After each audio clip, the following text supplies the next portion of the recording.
बहराइच की जो वीडियो सामने आ रही है, उनके घर के आगे से जुलूस निकल रहा है। बंदा एक उसके घर में घुस के उसका जो हरा झंडा है, जो उसका धार्मिक झंडा है, उसे उसने तोड़ दिया, उसे गिरा दिया, उसके साथ साथ उसकी ग्रिल भी गिर गई। उसके बाद अपना भगवा झंडा वहाँ ला रहा है। क्या मतलब होता है इस चीज़ का भाई? किसी के घर में घुस के तुम उसके घर में प्राइवेसी उसकी भंग करोगे? क्या समाज को संदेश देना चाहते हो कि किसी के भी घर में घुसने की तुम्हें परमिशन मिल गई?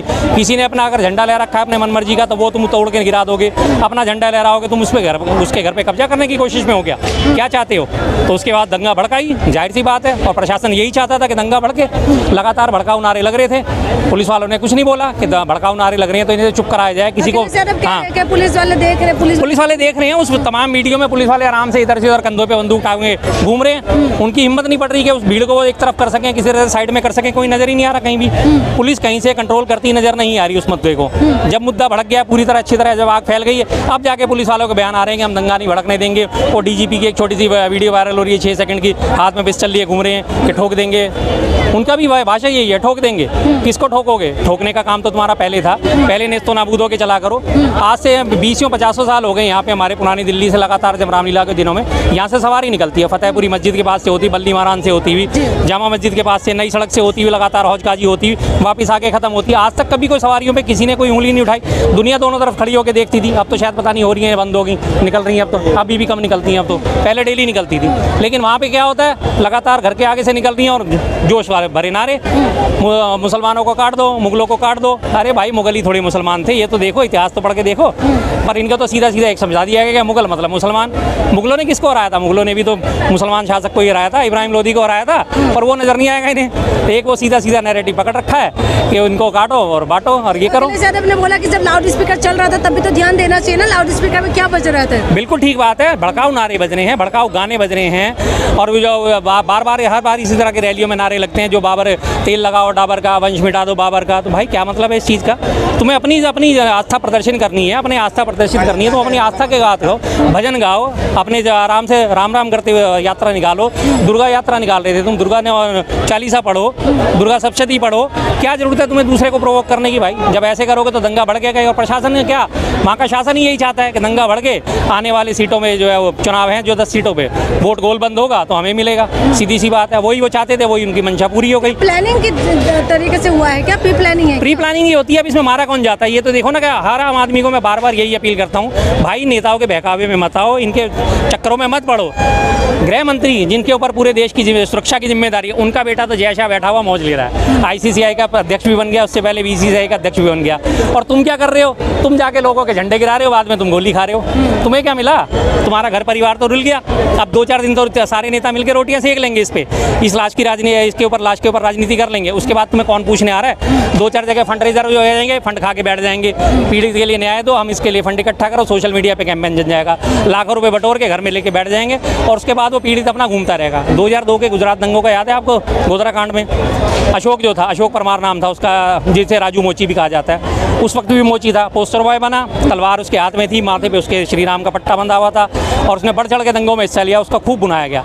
आज भी वो बैठा हुआ अपने जूते सही कर रहा है, आज भी उसकी ज़िंदगी में कोई बदलाव नहीं आया। उत्तर पूर्वी दंगे देखो, दंगे भड़के थे। एक देवेंद्र यादव नाम का लड़का था जिसे पहली बार सबसे पहली सजा उसी को मिली है, 5 साल की सजा मिली है, दिहाड़ीदार मजदूर था, सारा उसका फैमिली बिखरी पड़ी है। ये तो बहकावे में आके लोग तो आके कर जाते हैं कांड, नेता तो अपनी मौज ले रहे हैं बैठे हुए। यूपी में जो कहते हैं कि लॉ एंड ऑर्डर काबू में है और योगी जी के राज में इस तरीके के हो रहा है, बिल्कुल लॉ एंड ऑर्डर की बात कहते हैं कि बहुत अच्छा हो गया है पहले से। हाँ जी, तो ये अब आपको अच्छा तो दिख ही रहा है ना कि सड़कों पे जुलूस निकल रहा है, लगातार लाठियां भांजी जा रही हैं, लगातार लोगों के घर जलाए जा रहे हैं। वहाँ पे एक होंडा का शोरूम था, हीरो होंडा की गाड़ियों का शोरूम, उस वक्त को जला दिया, उसे भी जला दिया। क्यों भाई? उसने कौन सा, हाँ क्या भलाई है बताओ ना, आ जाओ, हाँ बताओ। हीरो होंडा का शोरूम जला दिया, क्या भलाई है उसमें? आओ ना, अरे इधर आके बात करो ना, पीछे के पीठ पीछे देखो, हैसियत देखो इनकी। हकीकत ये है, आपने बोला बुराई, सुनिए तो सही, हकीकत ये है जो मैंने 30 दिन देखता हूँ, इनके पास इतना टाइम है जो केवल इसी चीज का चर्चा करते हैं। देश के बारे में चर्चा करना बुरा क्या? एक बात बताइए, इतने बेवकूफ हैं जो जिता रहा है मोदी को। एक ये शख्स ऐसे हैं जो कहते हैं जो उस सबसे बड़ी कमी उसी में है। आपके मैं बता रहा हूँ ना, इन्होंने कितने बेवकूफ हैं, तो बेवकूफ ऐसे ही हैं। हीरो होंडा के शोरूम में आग लगी, फिर भी ये मोदी को वोट देंगे। मणिपुर की देखो, मणिपुर की बहन बेटियों को नंगा घुमाया गया, फिर भी मोदी को वोट देंगे। देखो ना, चैनल चलाना है मणिपुर के, अरे मेरे चैनल कोई नहीं है, मेरी बात सुनो, मुद्दे की बात। मणिपुर में बहन बेटियों को नंगा हुआ है, फिर भी वोट दोगे ना? हाँ जी, एक मिनट भाई साहब जवाब नहीं, जवाब इनसे लेना जरूरी। माननीय राहुल गांधी प्रधानमंत्री से जवाब मांगो कि देश का इतना बुरा हाल कैसे है, मोदी जी से नहीं मांगो। ये देखो अकलमंद कितने हैं, कितने खुश हो गए, इन्हें यही नहीं पता प्रधानमंत्री कौन है, इन्हें यही नहीं पता प्रधानमंत्री कौन है। अगर राहुल गांधी से जवाब मांगोगे ना, एक मिनट चाचा, बिल्कुल मुमकिन है।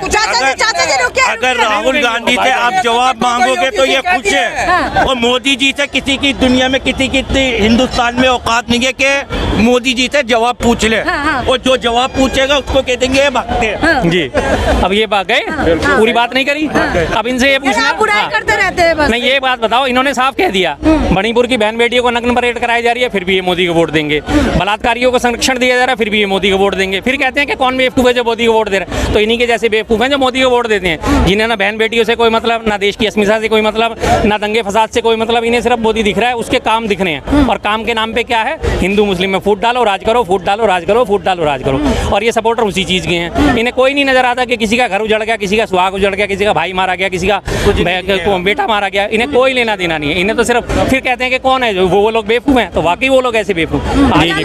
उपचुनाव की वजह से हो रहे हैं, जाहिर सी बात है उपचुनाव की वजह से, और साथ में जो इनसे पहले अभी इलेक्शन हरियाणा के निपटे हैं और जम्मू कश्मीर के निपटे हैं, इससे पहले लगातार तमाम नेताओं ने जो भड़काऊ बयान दिए थे, बटोगे तो कटोगे, हिंदू एक हो जाओ, हिंदू अपनी रक्षा के लिए शास्त्र भी उठाओ, शस्त्र भी उठाओ।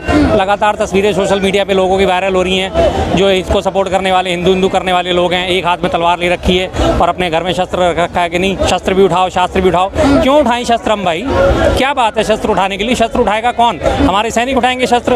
अगर बॉर्डर पे हमारे साथ परेशानी तो सैनिक शस्त्र उठाएंगे। हम अपने घर में किसके लिए शस्त्र उठाएं? पड़ोसी के लिए शस्त्र उठाएं, अपने साथ रहने वालों के लिए शस्त्र उठाएं, उनसे मेलजोल नहीं बढ़ा सकते, उनसे भाईचारा नहीं बढ़ा सकते, क्या बात नहीं कर सकते, उनके लिए शस्त्र क्यों उठाएं? लेकिन वहाँ हमेशा लगातार ही भड़काऊ यही चल रहा है, शस्त्र उठाओ नहीं तो बढ़ जाओगे, नहीं तो कट जाओगे। आज आप सोशल मीडिया उठा के देखो, अभी आप दूसरा उदाहरण देता हूँ, अभी एक वो जो सिद्दीकी साहब को मारा गया है, एमपी थे कांग्रेस के, मंत्री भी रह चुके हैं, उनको मार दिया गया, तो इनके राइट विंग वाले जितने सपोर्टर हैं बीजेपी के, सारे सपोर्टर क्या कर रहे हैं, वो लॉरेंस बिश्नोई जो है उस गैंगस्टर को सही ठहरा रहे हैं कि हाँ बढ़िया काम करा उसने, तो अपने बाजू पे जय श्री राम गुदवा रखा तो बहुत बढ़िया काम करा, उसका हुड अंदर से भगवाया तो बहुत बढ़िया काम करा।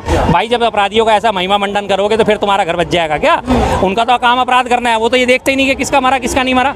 मारने वाले को तो मारने वाले से मतलब होता है, मारने से उसे ये नहीं देखना होता कि वो अंधा है, जवान है, बूढ़ा है, क्या है। सीधी सी बात है, शेर होता है उसे शिकार करने से मतलब है ना, उसे ये मतलब कि उसने भैंसा मारा, ना उसने हिरण मारा, या उसने खरगोश मांगा या उसने सुअर मारा, उसे तो पेट भरना है। वही हालत इनकी है। अब वो सबको मारे जा रहा है और सारा राइट विंग आज बड़ी खुशियां मना रहा है, अरे वाह हिंदुओं का नया मसीहा आ गया, अरे जाके चरण चूम लो उसके भाई, जाके तलवे चाट लो उसके। तो वही हालत है। भाई साहब भी बोल के गए कि कुछ भी हो जाए। हॉस्पिटल में भी आग लगा, हॉस्पिटल में आग लगा दिया। पूछो इनसे ऐसे लोगों की कौन सी मानसिकता है भाई? हॉस्पिटल में लोगों का इलाज होता है, वहां जाके उसे आग के हवाले कर दिया, इससे तुम्हारे बदले पूरे हो जाएंगे? गलत काम तुम खुद करो। मेरे घर में कोई घुस के मेरे जबरदस्ती करके मेरा फर्नीचर तोड़ दे, मेरे घर में उपद्रव मचाएगा, तो क्या मैं उसे आवाज नहीं उठाऊंगा? क्या मैं उसे मारूंगा नहीं? क्या मैं उसे घर से बाहर नहीं निकालूंगा? और जबकि वो भी पुलिस प्रशासन सामने खड़ा हुआ है, तो फिर आप कहते हो कि जंगल राज नहीं है। एक तरफ आप खुद जंगल राज लेके आ रहे हो और फिर कहते हो कि नहीं जंगल राज नहीं है। डबल इंजन की सरकार है जी, बहुत बढ़िया काम चल रहा है। कितना बढ़िया काम चल रहा है।